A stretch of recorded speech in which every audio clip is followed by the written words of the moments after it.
जब साथियों एक किडनी से, आपको पता है एक किडनी में कितने नेफ्रॉन होते हैं? 10 लाख नेफ्रॉन, यानी कि 1 मिलियन नेफ्रॉन। इस 1 मिलियन नेफ्रॉन में से एक नेफ्रॉन आप निकालकर इलेक्ट्रॉन माइक्रोस्कोप पर देखोगे तो आपको साथियों कुछ इस तरीके से संरचना दिखाई देती है। ये होता है साथियों नेफ्रॉन।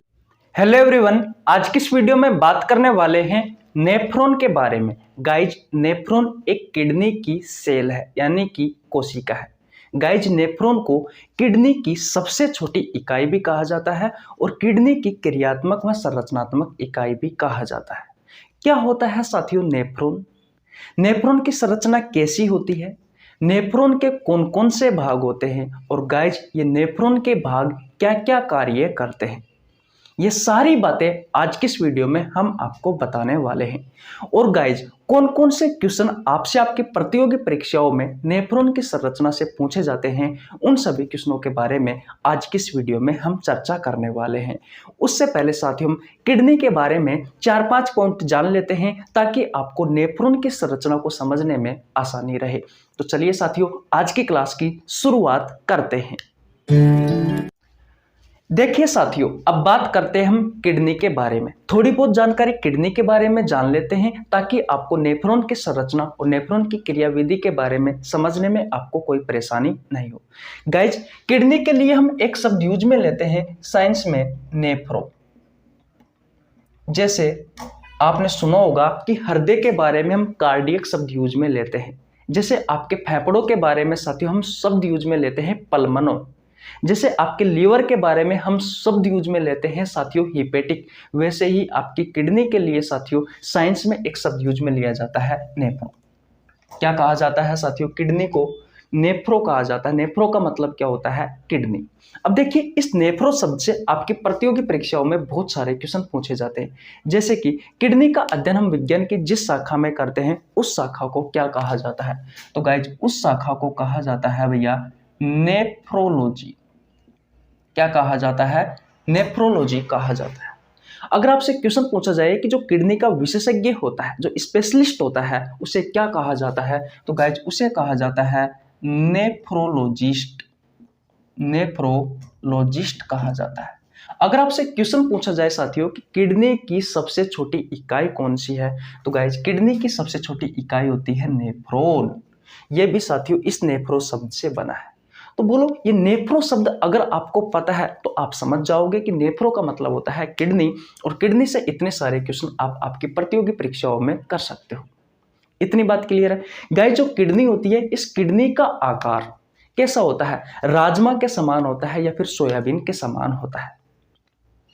गाइस, किडनी का बाहर कितना होता है? तो मैं आपको बता दूं, आपकी किडनी 2 होती है। 170 ग्राम की एक किडनी होती है, यानी कि दोनों किडनी 340 ग्राम की होती है।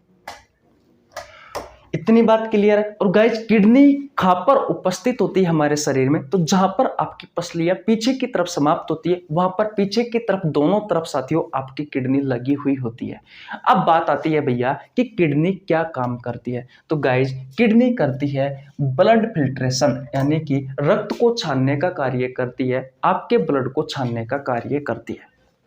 अब बात यह आती है दोस्तों कि भैया ब्लड को छाना क्यों जाता है? ऐसी क्या जरूरत पड़ी साथियों जिससे हमें ब्लड को छानने की जरूरत पड़ी? देखिए दोस्तों, ब्लड में बहुत सारी चीजें होती है। कुछ अच्छी चीजें होती है, कुछ बुरी चीजें होती है। 2 मिनट रुकिए। देखिए, हम बात कर रहे थे कि भैया ब्लड को छानने की आवश्यकता क्यों पड़ी। गाइज, ब्लड में बहुत सारी चीजें होती है, कुछ अच्छी भी होती है और कुछ बुरी भी होती है। अब गाइज, अच्छी चीजें क्या क्या होती है हमारे ब्लड में? तो भैया ग्लूकोज होता है। आपको पता है एनर्जी बनती है ग्लूकोज से। एमिनो एसिड होता है। गाइज, एमिनो एसिड प्रोटीन के निर्माण में सहायक होती है। आपका जल होता है, आयंस होते हैं, मिनरल्स होते हैं। ये साथियों हमारे ब्लड में अच्छी चीजें उपस्थित है। और गाइज, बुरी चीजें क्या क्या है? अमोनिया है, यूरिया है, यूरिक एसिड है और क्रिएटिनिन है। गाइज, ये टॉक्सिक कंपाउंड है, हानिकारक यौगिक है, जहरीले यौगिक है। अगर साथियों ये हमारे शरीर में रहेंगे तो साथियों हमारे अंगों को डैमेज कर देंगे, हमारी कोशिका, हमारे ऊतकों को नष्ट कर देंगे। इसलिए साथियों इन्हें शरीर से बाहर निकालना अति आवश्यक है। और ये सभी साथियों यूरिन यानी कि मूत्र की सहायता से शरीर से बाहर निकाला जाता है। और यूरिन का निर्माण कहाँ होता है साथियों? मूत्र का निर्माण कहाँ होता है? तो भैया मूत्र का निर्माण होता है आपकी किडनी में। किडनी ब्लड को छानने का कार्य करती है, क्योंकि भैया किडनी में बहुत सारी अच्छी चीजें होती है, बहुत सारी बुरी चीजें होती है। जो अच्छी चीजें होती है साथियों उन्हें तो अवशोषण कर लिया जाता है, एब्जॉर्प्शन कर लिया जाता है, और जो बुरी चीजें होती है साथियों उन्हें शरीर से बाहर निकाल दिया जाता है मूत्र की सहायता से। अब बात आती है साथियों कि जो ब्लड को छानने का जो कार्य किडनी कर रही है वो भैया किडनी की कोशिका करती है। किडनी की कोशिका करती है, और किडनी की कोशिका का नाम क्या है साथियों? नेफ्रॉन। मैंने यहां पर स्पष्ट रूप से लिख रखा है कि किडनी की सेल कोशिका है कौन साथियों? नेफ्रॉन। तो जो कार्य किडनी करती है साथियों वही कार्य कौन करता है? नेफ्रॉन करता है। इसलिए साथियों मैंने यहां पर लिखा है कि किडनी की क्रियात्मक और संरचनात्मक इकाई है। आपकी किडनी का जो कार्य है साथियों वही कार्य किसका है? आपके नेफ्रॉन का है। इसलिए साथियों किडनी की क्रियात्मक इकाई कहा जाता है किसे? इस नेफ्रॉन को। आपकी किडनी को संरचना देने का कार्य कौन करता है साथियों? नेफ्रॉन करता है, क्योंकि एक किडनी में साथियों 10 लाख नेफ्रॉन पाए जाते हैं। एक किडनी में साथियों कितने नेफ्रॉन पाए जाते हैं? एक किडनी में साथियों 10 लाख नेफ्रॉन पाए जाते हैं। 10 लाख को 1 मिलियन कहा जाता है साथियों। 1 मिलियन नेफ्रॉन पाए जाते हैं, और दोनों किडनियों में साथियों 2 मिलियन नेफ्रॉन पाए जाते हैं। नेफ्रॉन ही साथियों मिलकर किसका निर्माण करते हैं? आपकी किडनी का निर्माण करते हैं। इसलिए साथियों कहा जाता है कि किडनी की एक क्रियात्मक और संरचनात्मक इकाई है। और साथियों भैया ये नेफ्रॉन किडनी की सबसे छोटी इकाई है। आपसे आपके प्रतियोगी परीक्षाओं में पूछा जाता है कि कौन किडनी की सबसे छोटी इकाई है? तो नेफ्रॉन है। कौन किडनी की कोशिका है? तो साथियों नेफ्रॉन है। कौन किडनी की क्रियात्मक और संरचनात्मक इकाई है? तो साथियों ये नेफ्रॉन है। इस नेफ्रॉन की संख्या एक किडनी में कितनी होती है? तो अभी अभी मैंने बताया 10 लाख होती है, 1 मिलियन होती है, और दोनों किडनियों में साथियों 2 लाख होती है। अब बात आती है साथियों कि ये नेफ्रॉन में ये ब्लड कैसे छनता है, क्योंकि अभी अभी मैंने आपको बताया कि किडनी ब्लड को छानने का कार्य करती है, ब्लड फिल्ट्रेशन का कार्य करती है, रक्त को छानने का कार्य करती है, लेकिन किडनी में कौन करता है वो कार्य? तो भैया किडनी की कोशिका करती है, ये नेफ्रॉन करता है साथियों। क्या होता है नेफ्रॉन? कैसी होती है साथियों नेफ्रॉन की संरचना? कौन कौन से नेफ्रॉन के भाग होते हैं, और वो नेफ्रॉन के भाग क्या क्या कार्य करते हैं? कैसे ब्लड को छाना जाता है, और कैसे किडनी साथियों यूरिन का निर्माण करती है, मूत्र का निर्माण करती है, और ये जो हानिकारक चीज है ammonia, urea, uric acid, creatinine, इसे साथियों कैसे शरीर से बाहर निकाला जाता है?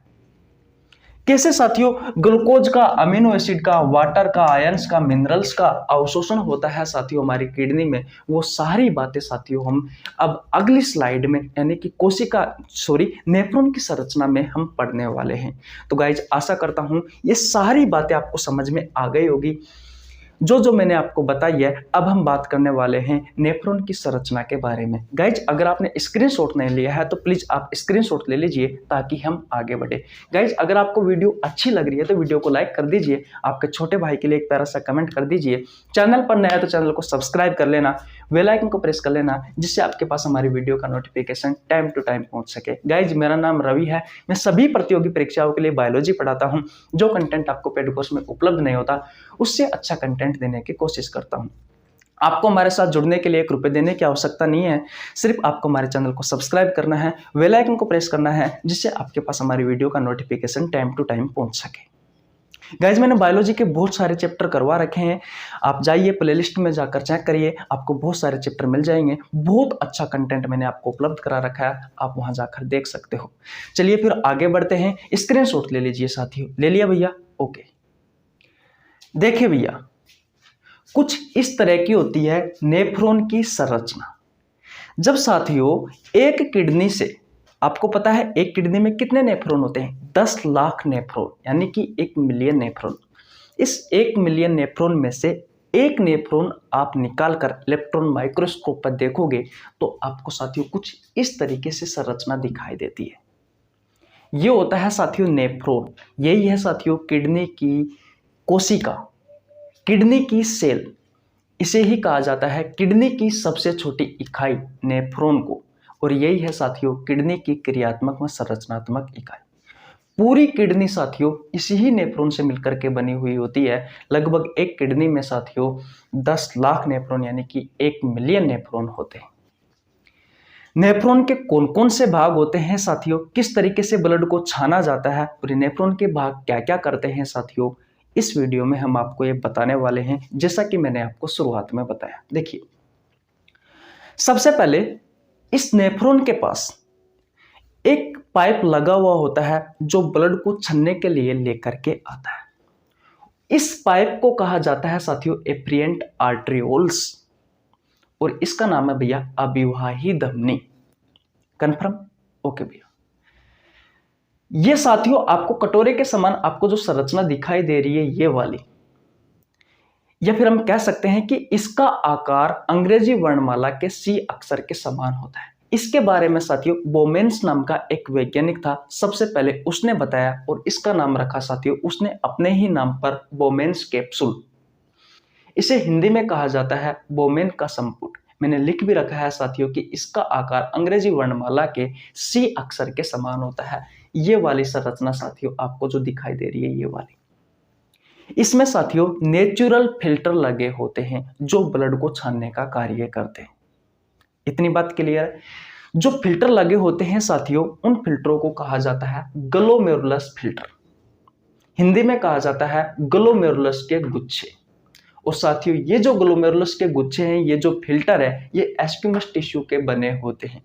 टिश्यू वाला जब चैप्टर मैंने पढ़ाया था तब बताया था साथियों मैंने एस्क्यूमस टिश्यू के बारे में। इसमें साथियों कैपिलरीज होती है। कैपिलरीज क्या होती है? केशिका। याद रखना, इस ग्लोमेरुलस के गुच्छे यानी ग्लोमेरुलस फिल्टर में बहुत सारी केशिकाएं लगी हुई होती है। केशिका कैपिलरीज ये साथियों एक आर्टरी को और एक वेन को जोड़ने का कार्य करती है। इतनी बात क्लियर है? ओके भैया। अब ये ग्लोमेरुलस के फिल्टर है, ये ग्लोमेरुलस के गुच्छे हैं, ये साथियों आपके ब्लड को छानने का कार्य करते हैं। ठीक है। अब ये अच्छी चीजों को और बुरी चीजों को दोनों में से, ये नहीं कि अच्छी चीजों को तो इसने छानी नहीं और बुरी चीजों को तो इसने छानी नहीं। गाइस ये सबको छानता है, एक तरफ से सबको छानता है, चाहे वो ग्लूकोज हो, चाहे वो अमीनो एसिड हो, चाहे वो यूरिक एसिड हो, चाहे वो यूरिया हो, चाहे वो वाटर हो, चाहे वो आयंस हो, चाहे वो मिनरल्स हो, चाहे वो क्रिएटिनिन हो, चाहे वो यूरिया हो, कोई सी भी चीज हो साथियों ये सबको छानने का कार्य करता है कौन? Glomerulus filter. फिर साथियों आपको एक संरचना दिखाई देती है आगे कुछ ये वाली, ये साथियों यहां तक, इस जगह तक, इस संरचना को बोला जाता है पीसीटी। पीसीटी की फुल फॉर्म होती है साथियों प्रोक्सिमल कॉन्वोल्यूटेड ट्यूब्यूल। इसे हिंदी में कहा जाता है आगे की तरफ घुमावदार नली। अब बात आती है कि ये क्या करता है साथियों, तो यहां से लेकर के यहां तक वाला जो भाग है साथियों, ये वाला भाग क्या करता है भैया? ग्लूकोज को और जो अमीनो एसिड होता है उसका अवशोषण करवाता है। किस किस का भैया? यहां से लेकर के यहां तक ग्लूकोज का और अमीनो एसिड का अवशोषण करवाता है। इतनी बात क्लियर? ओके भैया। फिर देखिए यहां से लेकर के यहां तक आपको एक झूला सा दिखाई दे रहा है। इस झूला के बारे में बताया था साथियों हेनले नाम का एक वैज्ञानिक था उसने, और उसने अपने ही नाम पर इसका नाम रखा हेनले का झूला। इसे इंग्लिश में बोला जाता है लूप ऑफ हेनले। अब इसके भी दो पार्ट है, ये पीसीटी में ही आता है। एक है साथियों उतरती हुई नली और एक है साथियों चढ़ती हुई नली, यानी कि डिसेंडिंग लिम्ब, अवरोही नली, उतरती हुई नली।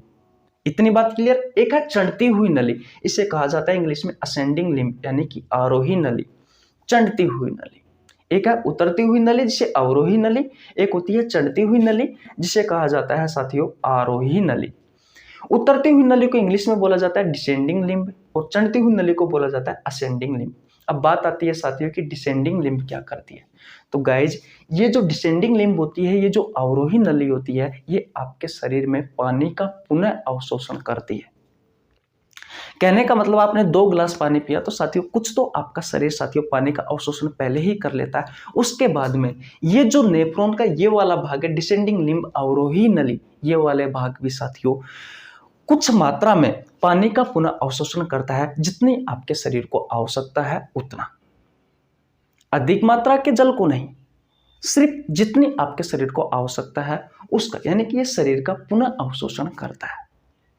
फिर आगे चलते हैं साथियों, असेंडिंग लिम्ब की बात करते हैं। आरोही नली क्या करती है साथियों, ये कुछ मात्रा में सोडियम क्लोराइड यानी कि NaCl, कुछ मात्रा में आयंस और कुछ मात्रा में खनिज लवण, इनका साथियों अवशोषण करती है साथियों। कौन? Ascending limb.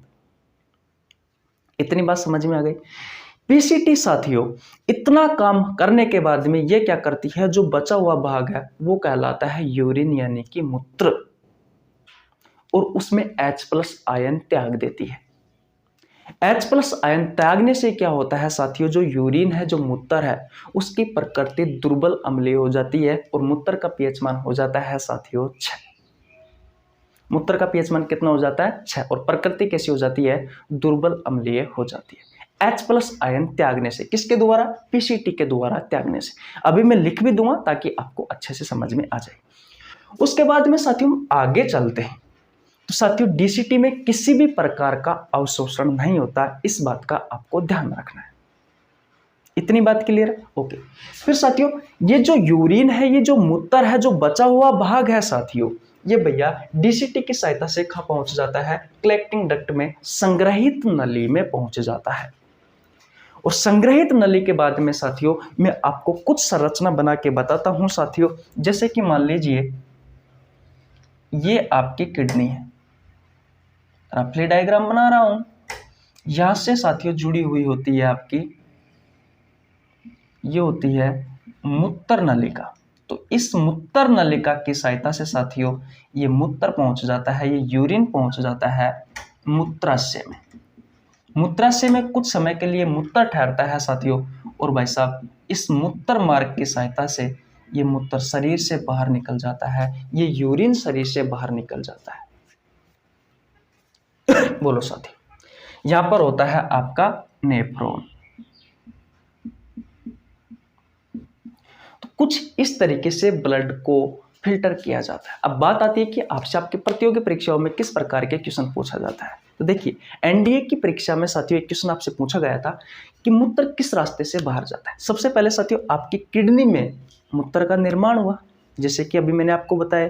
ये साथियों नेफ्रॉन किडनी का ही एक छोटा सा भाग है, किडनी की कोशिका है, और इसी में ही साथियों मूत्र का निर्माण होता है। मैंने आपको बताया ना कि जो कार्य किडनी का है वही कार्य नेफ्रॉन का है। तो आपकी किडनी में साथियों मूत्र का यानी कि यूरिन का निर्माण हुआ। फिर साथियों मूत्र नलिकाओं की सहायता से, मूत्र वाहिकाओं की सहायता से साथियों ये मूत्र कहाँ पहुंचा? मूत्राशय में पहुंचा। मूत्राशय में थोड़ी देर इकट्ठा होता है, उसके बाद में मूत्र मार्ग की सहायता से शरीर से बाहर निकल जाता है। ये क्वेश्चन आपसे एनडीए में पूछा गया था। और इस नेफ्रॉन की संरचना से कौन कौन से क्वेश्चन आपके प्रतियोगी परीक्षाओं में पूछे जा सकते हैं? जैसे कि आपसे पूछ लिया बोमेन्स कैप्सूल किस ऑर्गन का भाग है? ग्लोमेरुलस के गुच्छे निम्न में से किस कोशिका में पाए जाते हैं, या किस अंग में पाए जाते हैं, या किस तंत्र में पाए जाते हैं? पीसीटी साथियों किस अंग में पाई जाती है?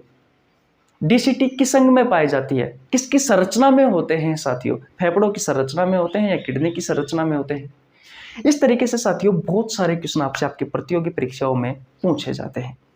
अब बात करते हैं साथियों, लिखवा देते हैं आपको, लिखवा दिया आपको ताकि आपको अच्छे से समझ में आ जाए। तो गाइज पहले स्क्रीनशॉट ले लीजिए, फिर हम आपको लिखवा देते हैं। देखिए भैया, अब यहां से लेकर के पीसीटी का यहां तक वाला भाग क्या क्या करता है साथियों?